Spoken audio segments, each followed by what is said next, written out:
Usapang totoo, walang preno. You under vlogcaster, real talk lang, walang plastikan. Magandang araw mga ka-Wonder, welcome back sa ating YouTube channel. Ako nga pala si Mark Narboneta. Welcome to Wonder Vlogcaster. Magandang tanghali. Pag-usapan natin mga ka-Wonder, itong survey na naririnig natin sa mga eksperto, naririnig din natin sa mga naiimbitahan sa mga programa na ito raw impeachment ni Sara ay it's pulling her down. Pero mukhang hindi naman po yun ang nakikita natin. Ngayon, ano ba yung mga factors, ano ba yung mga dahilan na despite sa mga, dito sa impeachment niya, na lumilitaw, no? Yung kanya pong possibility na ito nga ay ginawa niya, or positive na siya ay may impeach, mataas pa rin ang rating niya, especially dito sa Mindanao. Ano ba yung factors nito? May nakausap po akong isang hindi ko nababanggitin. Hindi lang isa. May mga banyaga, may Pinoy, na tinignan nila yung quality ng Pilipino, the way we think, no? Na ano ba yung nakaka-influence sa atin. Isa ron sa nabanggit, itong sinasabing tayo mga Pinoy, no, mahilig tayo sa mga drama. Lahat ng drama, Mexican, yung mga narinig nyo yun, mga F4, yung mga Taiwan, ano pa yung Korean novela, no? Pati style. Mga drama sa soap opera, pinifeed yan, no? Para kasi yan ang gusto ng Pinoy. At yan kumikita, no? Yan yung naka-impluwensya dito sa ating kultura. At yan din ang dahilan, mga ka-Wonder, kung bakit despite sa mga nakikita, no, na dapat hindi natin tinotolerate, hindi natin sinasang-ayunan, mukhang yun pa. Especially dyan sa Mindanao, mga ka-Wonder.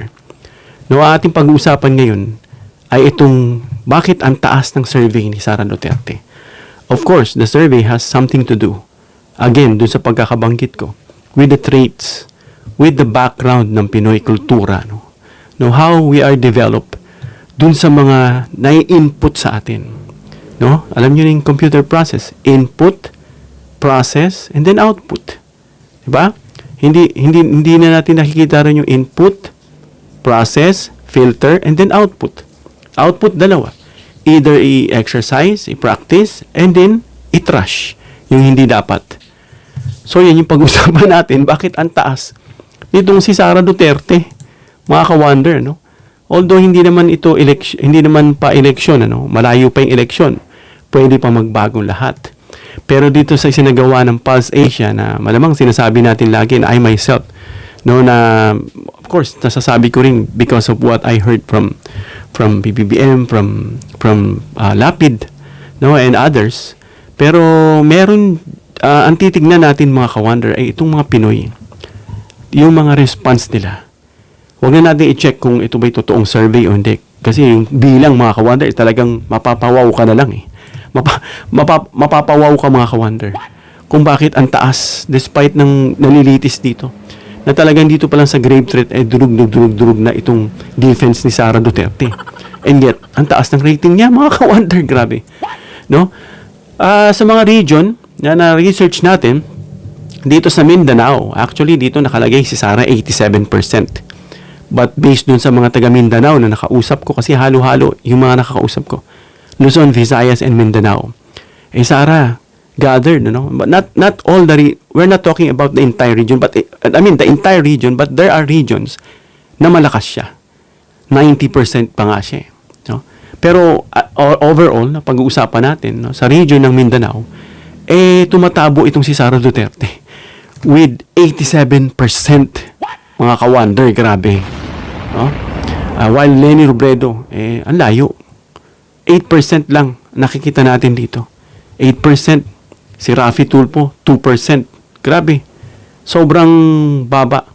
At itong si Ontiveros, I wonder why hindi sinama si Risa Ontiveros, Bagamat sinabi niya na open siya, pero siguro tinitignan dito yung possibility because there is Leni Robredo already to represent them. Kaya dito sa 2026 July Pulse Asia, hindi siya kasama, mga ka-Wonder. So si Tulfo is 2%, no? Diyan sa Mindanao. At pagdating naman dito sa Visayas, mga ka-Wonder, Si Sara Duterte ay may 53%. Ang taas niyan, mga ka-wonder, more than half. No, dyan sa population ng Visayas. Isa sa nakita natin, mga ka-wonder, dahil si Sara Duterte ay taga Mindanao. And although she is Visaya, because not all Mindanaoans are Muslims. Mayroon din dyan Tagalog at mayroon din dyan mga Bisaya, no? At itong si Sara ay nabibilang dyan, ano? Kasama rin itong Visayas. No, madalas ko narinig yan, Bisaya ako sa mga survey. Bisaya ako eh. Bisaya tayo, Sara tayo. Yung mga ganung naratibo ng tao. Na hindi mo na rito babanggitin yung uri ng naratibo na nag-reason ka na dahil kung ano siya, ano na ang contribute niya. Yung background niya. Hindi. Yung ethnicity ang tinitignan eh. Bisaya yan, Bisaya tayo. Lalo pa, yung kanyang kalaban ay Ilocos. At itinatanim na sa isip yan, Ilocano versus Bisaya. Lagi na, noon pa yan. Yung mga samahang Ilocano, samahang Bisaya, nagkakaroon na ng division. Na dinidivide nito mga grupo-grupo na sila rin mismo nagdi-divide. Where in fact, na hindi dapat tayo divided as Filipino, dapat nagkakaisa tayo eh. Kaya nga sabi ni William Wallace dun sa kanyang movie, na nagtatalo-talo itong mga na kalaban ng English, ng England. Umalis siya. Sir William, sabi, umalis siya. Bakit ka alis? Sabi nila, yung kalaban na tinalo nila, babalik yun. Babalik.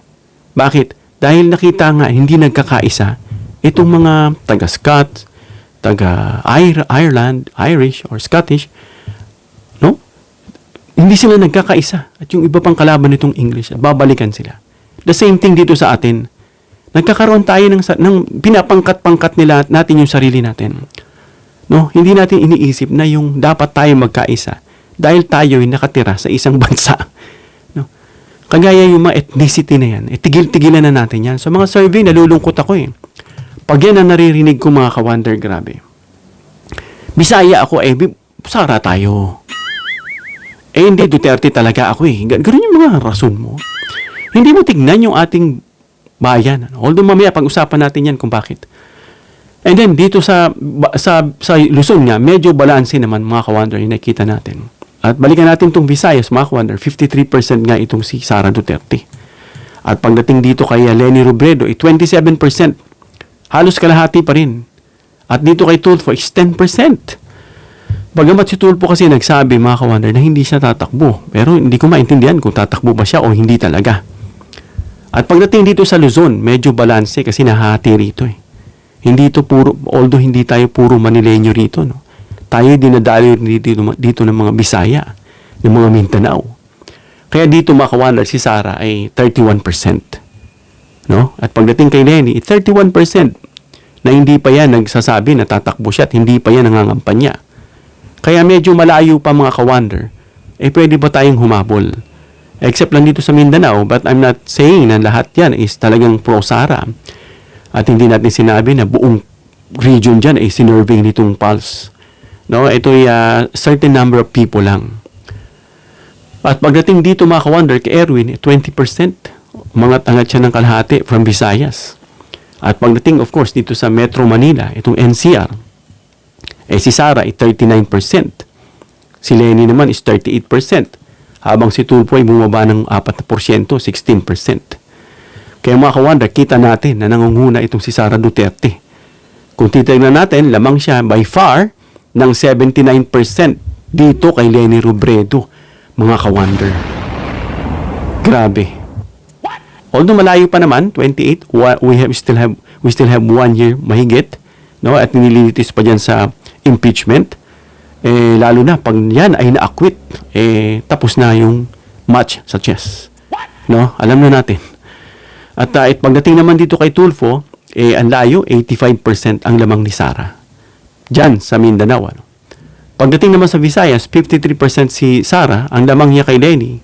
At si Leni naman ay 27%, si Rapi 10%. So ang lamang ni Sara kay Leni is 26%, ano? 26%. At pagdating dito kay Rafi is 43. Pagdating naman dito sa Luzon na medyo balance mga ka-wonder, no? Si Sara is 31%, si Leni 31 tabla. Pagdating kay Tulfo, 20%. Pagdating naman dito sa Luzon, mga ka-wonder, ito yung sinasabi nating balanse dahil tabla si Sara at saka si Lenny rito. 31% mga ka-wonder. No? Habang si Rafi is 20%. Kaya ang observation natin sa nakita natin, matabla si Sara at si Lenny dito sa Luzon. At si Tulfo nga, bumaba ng 11 points kumpara dito kay Sara. No? Sa Metro Manila naman, si Sara pa rin ang lamang ng 1 puntos laban dito kay Lenny, which is 38 si Lenny, si Sara ay 39. Si Rafi naman ay 16%. No? Halos tabla itong si Sara at saka si Lenny sa Metro Manila. Sa Luzon, tabla. Sa Metro Manila, halos tabla. At itong si Rafi Tulfo naman, nasa 2nd pwesto. So, alamin natin mga ka-wonder, ano ba yung mga basihan na yan? Na nakikita natin kung bakit despite of what is going on here in the Senate, no, nakikita natin yung ebidensya na in the case, no, in the situation of the defense dito kay Binluan at saka dito kay Narvasa, na mukhang hindi nila ma-debunk, hindi nila ma-destroy itong malapader na ebidensya laban kay Sara Duterte, and yet Sara is getting the higher approval or the higher rating when it comes especially dito sa Mindanao. No? At of course, still, dun sa ibang parte, tumabla lang dito sa Luzon. But still, lamang pa rin dito sa Metro Manila. Kaya mga ka-wonder, ano ba yung mga halagang punto, no, na bakit ganyan ang nakikita natin? Although yung survey ay hindi naman laging last resort yan. Dahil may mga survey gaya ni Binay na lamang ang taas niya. No? And after nga nun, sa mga kaso niya na na-expose na ganito ganyan, may mga nakita sa kanya, eventually bumaba at natalo pa. No, hindi laging sukatan itong survey, no. At hindi itong survey din na hindi rin ito sinusukat kung guilty si Sara o hindi, no? O guilty bang isang official o hindi. No, kaya posibleng mataas pa rin mga ka-wonder yung approval niya dahil sa naratibo, no, at saka yung mga political concept nitong mga tao. No, yung the way how Filipino thinks depende diyan sa mga region. Isa na nga diyan sa nabanggit natin yung ethnicity. Dahil nga Bisaya ako. Dahil Bisaya ako, bobotohin ko yan dahil Bisaya ako eh. Di ba? Ganun yung mga nakikita natin. Kaya kita natin, no, na malakas itong si Sara diyan sa mga regional support. Namely dito sa Mindanao. Gaya nga ng sinabi nitong eksperto, no, na dahil sa naratibo na nakikita nila na itong si Sara ay pinupolitika lang. Na imbis na unahin daw yung bayan, impeachment pa rin ang nakikita. Isa yan. Pangalawa, ito si Sara, inaabot niya yung mahihirap. No? Yan kasi yung technique. Kung sino yung inaapi at nakakarami, yun ang iyong i-approach. Yan ang ginagawa niya. Which is doon sa panahon ni Duterte, mukhang hindi naman. Pero hindi na nadala itong mga tao. Dahil nga sa mindset, sabi nga ng Word of God, ano? Dahil sa kamangmangan, dahil sa ignorance ng tao, siya ay nagdurusa. Dahil dyan. At ang masama, damay tayo. May isa pang joke yung nakausap ko eh. Siguro pagod na yung mga Pinoy, yung karamihan. Kaya siguro gusto na nila, sige, masadlak na tayo, damay-damay na. Parang ganun ang pagkakasabi niya. No? Kaya nakakadismaya mga ka-wonder. Isa pa, sinasabi rito na, yung tatay ko, yun yung mga ginagamit nila eh. Pinadala doon sa dayuhang korte. No? Sa dahig. Na dapat dito. At ako, parang kumbaga pinapakita nila yung pagiging transparent nila, totoo sila sa tao. No? Natural yan. Hindi yan nagnakaw. O tapos sasabihin nila, itong sa akin, 126 million lang ito. O ilang million lang yan. Kumpara dito sa ginawa nila. Ito kaya binuhay nila itong mga kawan. Kaya ginawa nila itong 18 Marites na trilyon-trilyon. Siyempre nga naman, tatapatan yung milyon. Nakakagawa sila mga kawander ng naratibo. Perfect, kumbaga. Perfect yung kanilang mga tinatapatan na kung saan sabi nga ni Duterte, mahusay siya sa pagplant ng evidence. No? Na ito hindi nakikita ng tao. Isa pa dyan sa sinasabi nila, whether we like it or not, na ang Pilipino is kulang sa talino. Sinasabi nila yan mga kawander. Naiinsulto ko. Sabihin na lang natin, may mga ilan na hindi talaga edukado. Pero minsan, edukado na, hindi pa rin matalino. Ano ba yung problema? Nasa mindset na lang talaga mga kawander. Dahil sa background, no, ng ating pong mga kinaugalian na nakaka-factor din sa ating desisyon. At isa pa dyan na hindi na talaga bago na malakas si Duterte dyan sa Mindanao. yung branding na Duterte dahil sa kamay na bakal. Makita mo naman sa kultura dyan. Mga Muslim, matatapang, gusto nila, ganito, ganyan, tapang. Tinapatan ni Duterte, matapang, kaya nagmamatch. No? At kaya talagang natabo siya dyan sa Mindanao. At sa Luzon, mga ka-wonder, although competitive yung ratings, no? Pero may mga lugar dyan na nanatili, mga ka-wonder, na Sara pa rin daw sila. Sara pa rin na nakikita nila. No? Sabi nga nitong isang commentator, isang content creator, despite na nakikita dito kagaya ito si Rodrigo Duterte, bastos, masama, palamura, big sindikato, kung ano-ano mga sinasabi niya. Pero in yet, binuboto pa rin at nasa puso pa rin siya ng taong bayan, mga ka-wonder. Kaya yan yung nakikita, no? Itong ating naratibo, itong kaisipan ng Pinoy. Sabi nga, it could either make and break us. Yan. Unfortunately, nadadamay tayo, mga ka-wonder. Kaya ang labanan nga, balikan natin, dito sa naratibo, itong sinasabing politically motivated, itong impeachment. Kaya nga nang sinasabi, ginagamit yan. At kapag naniwala ang publiko dyan, mga ka-wonder, nagiging sympathetic sila. Simpatiya sila dyan. Alam mo naman, Pilipino, kahit na masama, minsan inapi. Nagbago, mabait naman pala siya. Kita mo, biglang ganun na. Ang shifting. No? Kaya nagsisimpatay sila kay Sara. Imbis na makita siya bilang respondent dun sa ginagawang impeachment na hindi sumasagot. O nakikita siya bilang target ng politika. Yun na nakita sa kanya. Hindi na target lang yan. May nakausap ako ganyan. Pinupolitika lang yan. Hindi totoo yan. Kahit na hindi nag-iisip at dun lang nag-rely sa mga sinasabi ng mga vloggers. Hindi man lang mag-research at hindi panoorin itong impeachment trial. Isa pa, impeachment na inuuna nga yung problema ng bayan. Ginagamit yan. Imbis na yung kahirapan daw dahil itong gobyerno na ito walang ginagawa. Hindi nila tinitignan at binubuksan yung mata nila na mula Luzon, Visayas at Mindanao at Metro Manila ay sinusuyod ni PBBM. No? Wala siyang katuwang, siya lang. At itong katuwang niya, kung sinong departamento naka-assign. Kaya dito sa DPWH, kasama niya si Vince Dizon. Kasama niya, ito si Gatchalian. At kung sino yung nakikipag-coordinate dyan. Kita mo, iniikot niya. Hindi yan nakikita ng taong bayan. Bakit? Dahil sarado. Dahil ang tinitignan dito, yung kanila pong idea at emosyon. Emosyon at kaisipan. Na yung emotion nila, minsan na-overcome yung isip. No? Yung emotion kasi minsan, yung emotion kasi galing yan sa isip mo. Nag-react ka, kaya nagiging emotional. Pero hindi lahat ng emotion na ibibigay mo, yung sagot ay tama. Kaya nga sabi nila, pag galit ka, mag-isip ka ng gusto dahil minsan nagagalit ka, nakakagawa ka ng bagay na pinagsisisihan mo. Dahil because you are just simply overcame by your emotion na hindi ka na nakapag-isip ng tama. No? Kagaya ito, binabanat, pababain yung presyo. Itong lumangis-langis na naman, tumaas. Patay na naman si PBBM niyan, gagamitin nila. Itong inflation. No? Dagdag ng trabaho, maraming walang trabaho. Itong education, ayusin daw. Samantalang linayasan niya yung education at may problema pa. Hindi nakikita ng tao yan. Hindi nakikita yan dito sa Mindanao at sa Luzon. Sa Luzon, maaaring nakikita pero tabla. Sa NCR, medyo nakikita. Pero marami pa rin taga dyan na talagang despite of everything, naka-lockdown, naapektuhan na ng lockdown sa panahon ni Duterte. Naka-lockdown na rin mga ka-wonder, pati pag-iisip.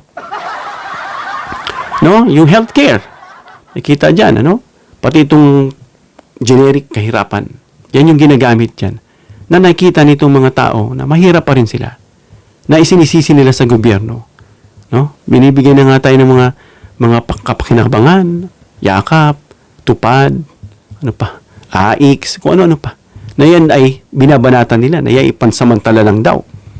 No? Yan nga, nagkakaroon ng backlash ito dito sa ating administrasyon na siyang isinusulong nila Sara, no? Para may angat siya. At yung pag-aaresto nga sa tatay niya, yun at yun pa rin, na hinayaan. Naging nagkakaroon ito ng emotional effect dito sa ating mga Pinoy na mukhang pinabayaan, nagsasalita ng hinginig. Kung nahalata niya yung video pinapakita, payat na, may strategy yan. No, unknowingly, akala nyo, simpleng picture lang yan. Pero yan ay may mensahe na lalong tinitrigger ang galit. At saka yung isip ng mga tao, minsan nalilito na. Imbis na malinawan, pakampi na lang. No? Na ipinadala nga sa dayuhang korte. Hindi siya pinagtanggol dito sa ating bayan ng administrasyon. Siyempre, isipin mo, ikaw ba naman, banatan, siraan, gawang ka ng kawalang yan, pagtatanggol mo ba yung ganun tao? Di ba? Yan yung sympathy. Isa pa yung sympathy effect. Yung pagiging sympathetic ng Pinoy. No? Minsan, mali na. Ibang paraan. Yan, inakusahan. Inaakusahan daw siya. No? Iniimbestigahan daw siya. Inaatake daw siya dahil malakas siya sa politiko.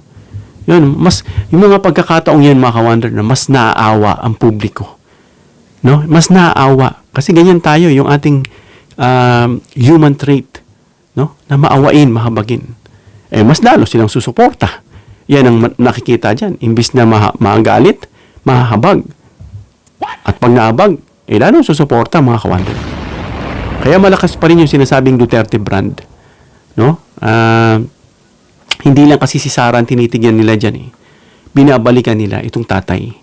No? Yung pangalang Duterte na naiwan itong si Duterte. Yung political machinery nila. Gumagana at gumagana na malakas. Nasabi nga ni Percy, of course, lalakas yan. Nag-ipon na yan. Yan ang sabi niya. Yung mga social media influence na araw-araw ang batak. Araw-araw ang banat. Kita nyo, araw-araw ang post. Walang tigil. No? Yung mga matibay lang supporters talagang nandyan. Yung mga local political alliances. No? Para sa kanila, Duterte pa rin. Kaya pag in-interview mo, Duterte pa rin. Ganun sinasabi nila. Bakit? Basta. Basta yun lang sasagot sa'yo. No? Kasi bakit? Isa na itong brand sa kanila. Kung bibili ka ng produkto, toothpaste, anong gusto mo? Pabili nga ng Colgate, marami namang ibang brand. No? Pero bakit? Ang toothpaste nila is Colgate na. Hindi yung pabili nga ng toothpaste. Hindi. Pabili nga ng Colgate. Yung toothpaste, Colgate yun. Ganun ang tingin nila. Ganun din dito. Although hindi pa ganap man lang nakikita ng publiko itong ebidensya sa impeachment. Isa pa dyan, hindi naman lahat ng Pilipino nanonood ng impeachment hearing. Wala silang time, kaya hindi sila nalilinawan. Yan ang isa pa. No? Hindi naman nagbabasa ng mga documents yung mga yan. No? Hindi naman din nakakaintindihan mga yan. Maliban lang, ipaliliwanag natin kagaya ng ginagawa natin dito sa channel natin. Kaya importante mga ka-wonder na maipaliwanag natin, ma-educate tayong Pilipino. But sad to say, na hindi lahat ng Pilipino gusto yan. Mas gusto nila yung natatawa. Mas gusto nila yung ganito, dumadaloy na lang sa ihip ng hangin. Kaya hindi tayo nalilinawan. Kaya dapat maintindihan natin kung bakit ganito yung nagiging takbo. No, hindi lahat sumasabaybay diyan sa mga legal arguments na yan. No?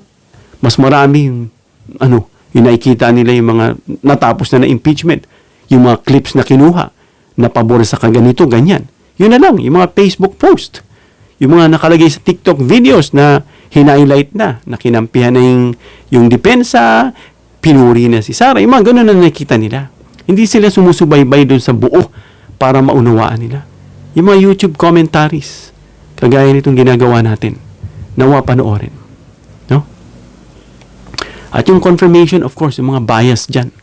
Nakikita nila, may mga kumakampi dyan ng mga senador Nakikita nyo naman may mga ilan dyan, sumasawsaw pa rin, kumakampi kay Sara. No?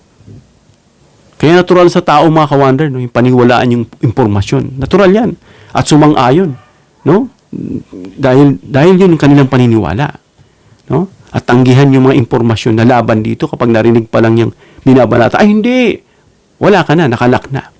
Wala ka nang magagawa.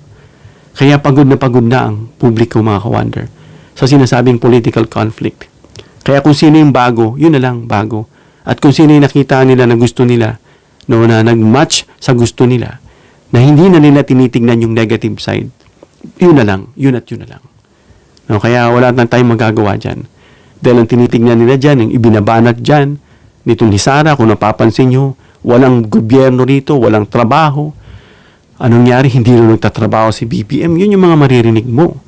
Binabanat dyan yung walang trabaho, kulang, tumataas yung presyo ng pagkain, yung gasolina, yung sahod, maliit. Ilang mga presidente na nangangako ng ganyan, wala naman nangyayari. So they look dito sa mga to, no? Kila Sara, itong mga kaalyado niya, they look at them, especially at Sara, as their messiah. No? Meron itong mga sinasabing messianic complex as if na kaya nilang resolbahin yung problema nitong Pilipinas. At ang tinitingnan nila dyan, mga ka-wonder, no? Mga botante kasi, mga ka-wonder, ay hindi sila single issue voter. Kahit anuman issue na yan. No? Hindi dahil may impeachment, wala silang pakialam dyan. No? Hindi automatic na ibabagsak yung approval nila yan. Kahit may impeachment pa dyan, wala sa kanila yan. Kasi maraming botante na tumitingin pa rin, mga ka-wonder. Doon sa nakaraang performance, na sugar-coated nga, kung nakikita natin. Pero wala silang pakialam dyan. Basta Duterte, yun ang brand. Yung personalidad, matapang, bastos, diretso, at least totoo.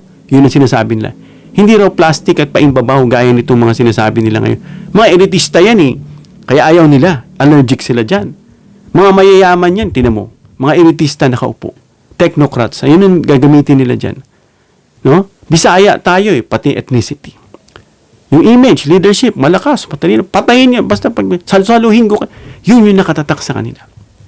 Kahit na may mga negative dyan na equivalent negative, like hindi na dumaan sa due process, wala silang pakialam dyan. Addict yan, sasabihin nila. Kailangan patayin yan. Pero hindi nila alam, no, as mga taong may batas at hindi barbaric, dapat dumadaan sa due process. Gaya ng tinatamo ni Duterte at ni Sara ngayon, dumadaan sila sa due process. No? Yung mga regional affiliation, yung mga political identity, yan yung mga nakikita natin na sinasabing Duterte pa rin.